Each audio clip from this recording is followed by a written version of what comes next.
Please clap your hands for Will Green, everybody.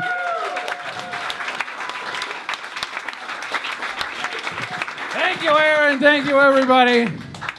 We were saying off to the side there, we were like, fuck. Connor's doing really good, and he hasn't even got to Pussy Bank yet. Holy shit. Pussy Bank is gonna destroy.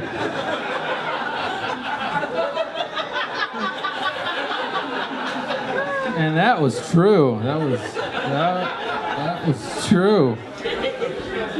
Oh God. I just turned 33. I'm a 33-year-old man now. Sure. But I felt old for the first time a couple days ago. I got this new haircut. I got a fresh haircut. This is like a 2-day-old haircut. And I don't know if you can see what's happening. I don't know if the lighting will show you. Yeah, it's right. So I went in and I sat in the chair, and the lady says, what kind of haircut do you want? I said, well, just like I normally do, just, part it here. She goes, oh, a comb over? I was like, you fucking bitch, you bitch. Oh, you did not. It's just bullshit, because I've been doing this to my hair for my whole life, and now it's falling apart underneath. That's not my fault. I shouldn't have to change the name of my haircut. Stupid. If you make a conscious decision, you're like, oh fuck, I'm going bald. I better fucking hide it. That's a comb over to me. That's all I'm saying. But no, I got it at the men's room. I don't know if you guys know about the men's room. It's one of those kind of upscale, men's only, barber shoppy salon things, very fancy. This is a $40 haircut. You might be thinking that's a lot for a haircut, but I figure I got 5 or 6 left, so I'm gonna go out big. I'm just in there fucking making it rain in the barbershop. But it's if you haven't been, it's one of those places that's got all this exposed brick, and leather couches and big screen TVs with ESPN on, and you can get a complimentary beverage. You can drink a beer while you're waiting. They have a pool table nobody really uses, but it's there.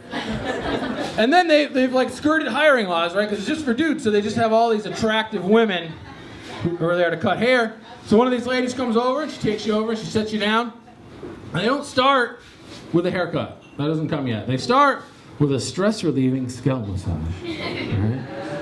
And you get to pick. They're like, what scent of oil? What scented massage oil do you want? Do you want to go with eucalyptus, peppermint, or sandalwood? And I'm like, let's try sandalwood. They're like, ooh, great choice. And then they give you just this, they touch your head like you never touched your own head. Just, oh, shit. Ew, your eyes just close and all the people just go away. It's just you. Just you in these hands, baby. Oh, God. So they do that for a little while. And it's good. They have, the cape on you, which is good because I totally get a boner during that. Every time. Without fail, I get a. So do that for a little while, and they snap you out of it because you're gone. You're gone.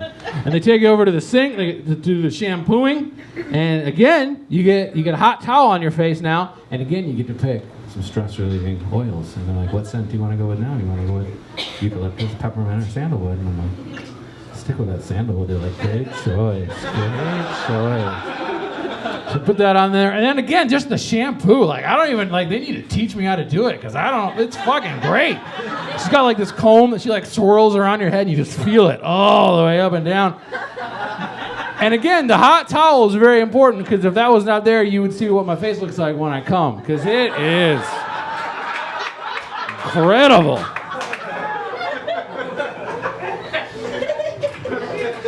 And then they give you a haircut at the end.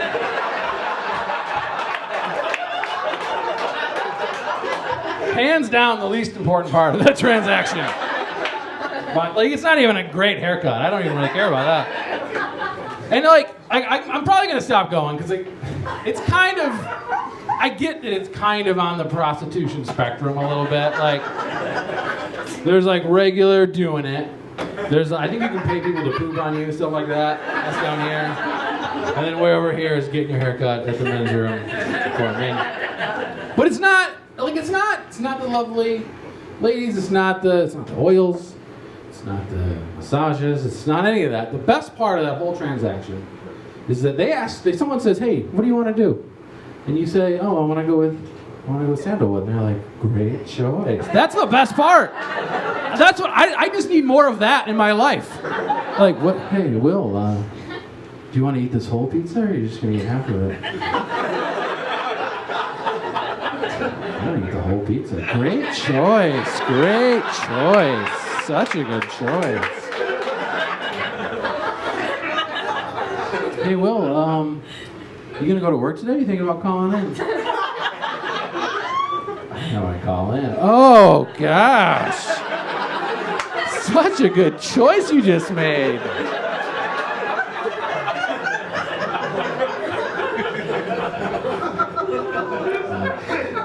No, I'm feeling it. I'm starting to feel, I know I'm not old, but I'm starting to feel like, oh, fuck, I'm going to be old. Like, I'm getting that mindset. Like, oh, God, I don't want to die painfully and horribly. I better get ready. And you don't sense your own aging, I feel like. We don't, we see other people age, but we don't always feel it in ourselves because we're just ourselves. Like, I was back home in Michigan, and I was out front of this, old building. I hadn't been in a few years, and I was like, God, this building, there's nobody takes care of it. It's a piece of shit, it's crumbling. And then I saw my own reflection. I was like, oh, fuck, God damn it, me too. Okay, God. And so it's like we're just all standing on a conveyor belt, just moving along, right? We're just moving along this conveyor belt, and you got old people ticking off in front of you, and then you got babies just coming up behind you, right? That's life. I feel like. I got a new nephew. I felt it then too. It's like, who the fuck is this? Like, I used to be at the end of the line. Who the fuck is this piece of shit? Who's this? But yeah, my sister had a baby, so I had this new nephew, and I'm not great with babies. I'm the kind of guy that I always try to shake babies' hands. I can't do that. Hey, how are you? Hey, baby. I can't talk like that, so I'm just like, hey, hi, baby, hello. Hope you're having a good day. And he's at that age where he hasn't done anything impressive yet, but people want to talk about him all the time. So all anyone talks about is just how big he's getting. That's it. I'll get a call from my mom. She's like, oh, did you hear? Josh was up to 12 pounds. All right. A few weeks later, oh, did you hear? Josh was up to 13 pounds. I don't want to tell him, that's going to stop being impressive soon. I failed out of college one time. I would have loved to be able to call my mom and be like, hey, Mom, yeah, I just failed out of college, but I'm to 245, so.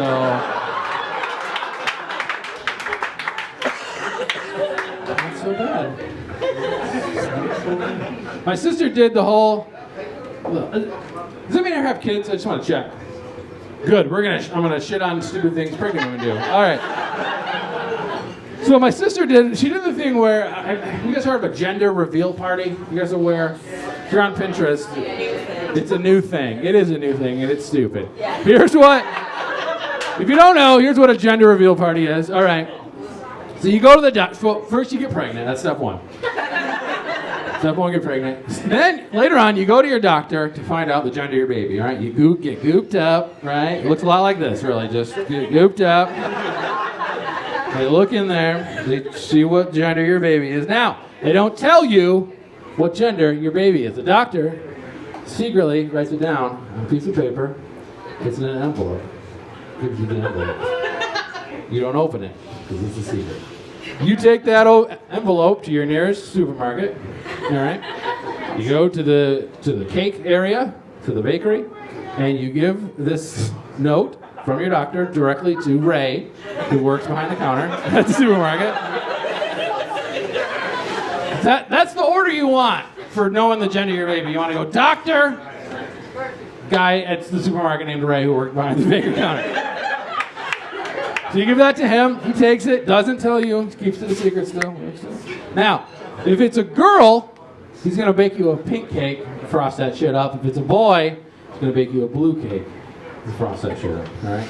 You take that cake home, you have all your friends over, you cut it open, and then you know the gender of your baby. All much less surprising than just waiting for a human to come out. Oh, the cake's blue. It's like, that's a human. No, But also, the other thing that like bothers me about it is, we live in this, time where gender like means less and less in the way that you raise a child. So what are you even gonna do?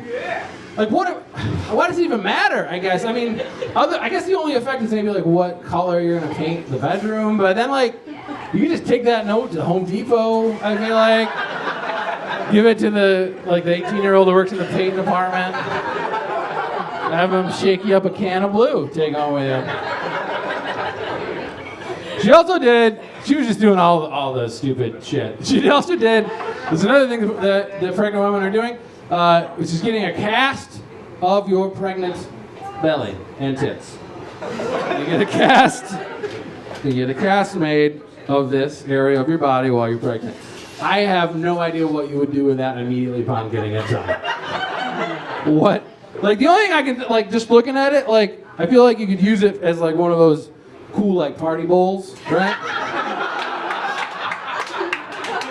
You put the chips here, and then you have, 2 dips right there. You could use that at your gender reveal party, I guess. So I got the nephew coming up. He's coming up behind me, right? I got grandparents. They're getting close to the end down there. I went down to visit them recently. They spend the winters down in Florida. And I don't know if you've ever been down to one of those old people communities down there. It's fucking weird. Everyone, it's 90% old people and then 10% people who take care of the lawns. That's what these communities are. You ever seen a 70-year-old barista? Fucking weird. All right. So we fly down there. I fly down, land, and when you get off at the airport in these areas, when troops come home, there'll just be a line of people there to greet them sometimes. When you land down there, there's just a line of grandparents, and you can just pick one, anyone, pick a couple. They haven't seen you in years. They'll just take you home. They'll take you, Perkins, feed you up nice. So you just pick one and head off. No.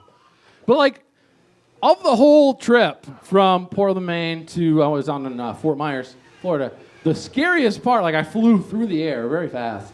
And then the scariest part was driving 20 minutes with them in the car. That was nerve-wracking. They're almost done driving, just so you guys know. Don't worry, they're almost done. My grandpa, because the problem is this. So my grandpa, he's one of those old guys whose spine is just all done. This is it. This is the shape I can be, right? So he's just like this. So if you're not here, he doesn't know you exist, all right? If you're not, so when he does the driving, all right? He does the driving, but he can't look, all right? So he can't look over here. So my grandma, she sits over here. She's a lot sprier, got more juice in her bones, right? She's in charge of looking. And she's got cloudy eyes, so she can't see. I'm going to say that again. He can't look, and she can't see. That's 2 blind people trying to drive a car is what that is. Scary.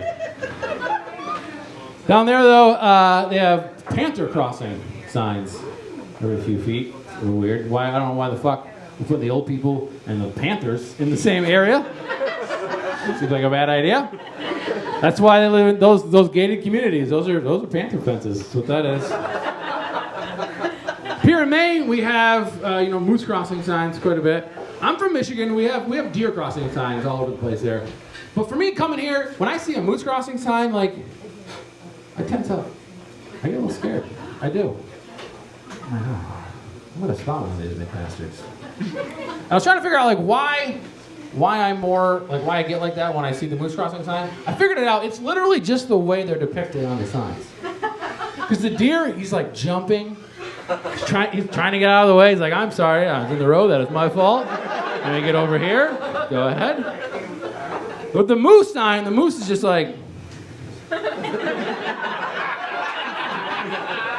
fucking do it. See what happens. try it. Come on, keep coming. See what happens. I'll tell you what's gonna happen. I'm gonna fucking kill you. That's what's gonna happen. It's weird. But yeah, I don't know. Like I have a lot of respect for my grandparents and that generation because they like crested this. Like they've seen it like technologically, they've crested a huge wave, right? Like they went from like ice boxes to refrigerators, and what the fuck, you can't even talk to someone without an envelope and a letter to cell phones, right? My grandpa can text people. He's been buying antiques on eBay for years, right? He figured all that shit out. I don't know how to use the chip credit card still, and I'm not on board with trying to figure it out. I can't do it. I walk up and I help you do it. I don't know how to do it. I swipe every time, and then it goes, nah, you can't do that. I'm like, all right, sorry. And then you put it in, and then I put it in the wrong way first, always, every time. And then I put it in the right way, and then it just feels like it takes forever, right? Because it's got to like send. I think it sends all your information. It's like Will Green. This is how long his penis is. This is his mother's maiden name. This is what his face looks like. There you go. Is it him? Yeah, it's definitely him. All right.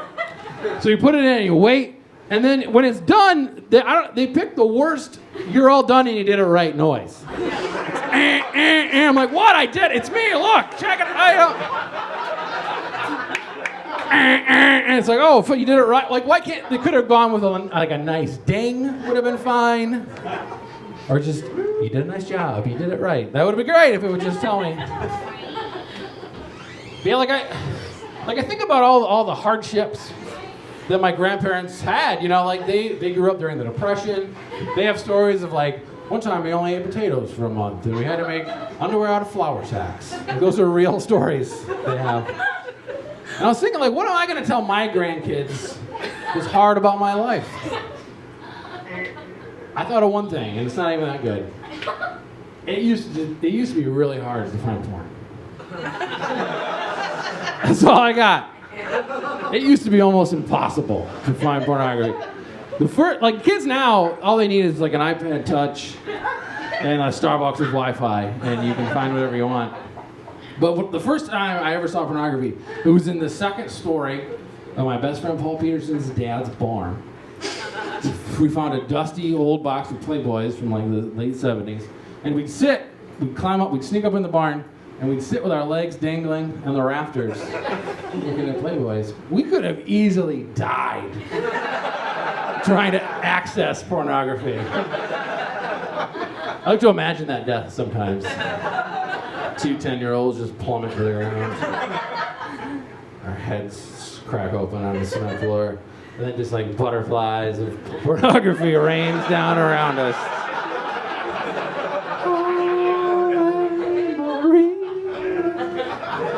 And then our mothers are embarrassed at the end of that. But then I remember like in 8th grade, this rumor started going around. It was like, hey, Will, I think you can get porn on the internet. I was like, I think it's just email. No, you can get porn on the internet. So I had to check it out, right? Back then you had to wait till not only were your parents not home, but they were like a scheduled 2-hour event, right? This was going to take time. You'd set up the computer, you go into the computer room, and you log in, it makes the noise and all that. And then, like the first time I did this, I didn't know what to look for, right? So my was just like, all right, well, look, just looking out the window a lot. All right. S-E-X. Enter.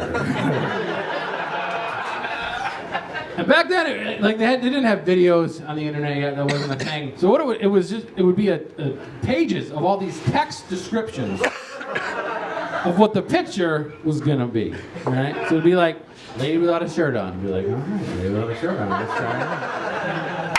So you'd click it, and then it would just load, just line by line.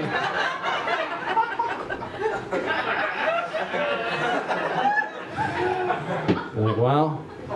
She's outside, I guess. Oh, we got a palm tree. Must be at the beach. All right, here we go.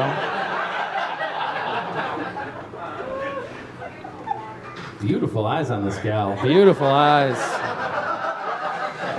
And then you get all the way down and be like, fuck, she did have a shirt on. You have to go all the way back, find another one. And people would always come home during this process. You have to, quit. And so I got this plan. It's like, all right, if I get a picture all the way downloaded, I'm going to print it. Same thing with the printer, though, just line by line. And then people would come home during that, and you'd be like, oh, shit, abort, abort. Hit all the X's, just hit all the X's.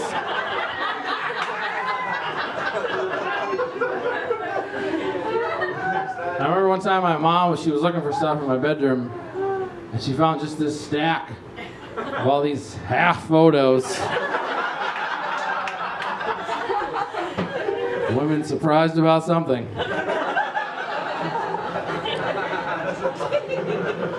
And so, as I get older, like I'm trying to find like role models for how to be, and actually, like my dad is actually a great role model for how to be an old guy. He's doing it right. Like when he's about 45, he was kind of just one of those guys, and he decided he was gonna start walking. He wanted to get in shape, right? He started walking. He started running.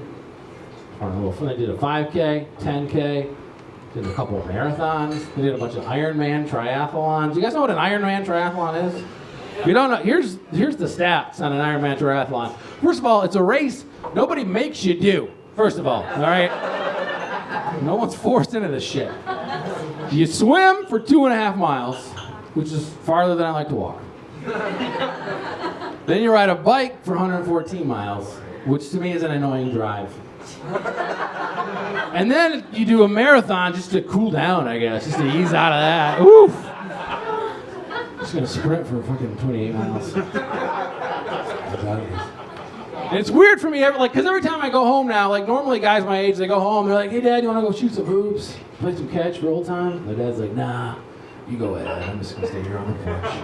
When I go home, my dad will come and wake me up at like 5 in the morning. Just stand over my bed. He's like, hey, wanna go for a run? It's like, no, I do not. And like, I don't know what it is about old guys who exercise, but they wear just the tightest shit. Oh, just skin tight. So it's just skin tight, and then right here, just a gray chest bush sticks out. Every old man who exercises. So he's standing here, so all this is just right here while he's talking to me. Some people call that a moose knuckle, but it's the whole hoof, just the whole hoof. Just all of that and those two guys. I can see it all. So I'm like, Dad, not only do I not want to go running, I would like you to not have your penis in my face. So he goes to leave, and I notice he's wearing a fanny pack. I was like, Dad, what do you have in your fanny pack? He goes, I have a protein bar and some toilet paper. Like, he gets far enough away from our house, he has to stop, have a snack, and take a shit. Like, and the toilet paper, that's not a thing you just know to do.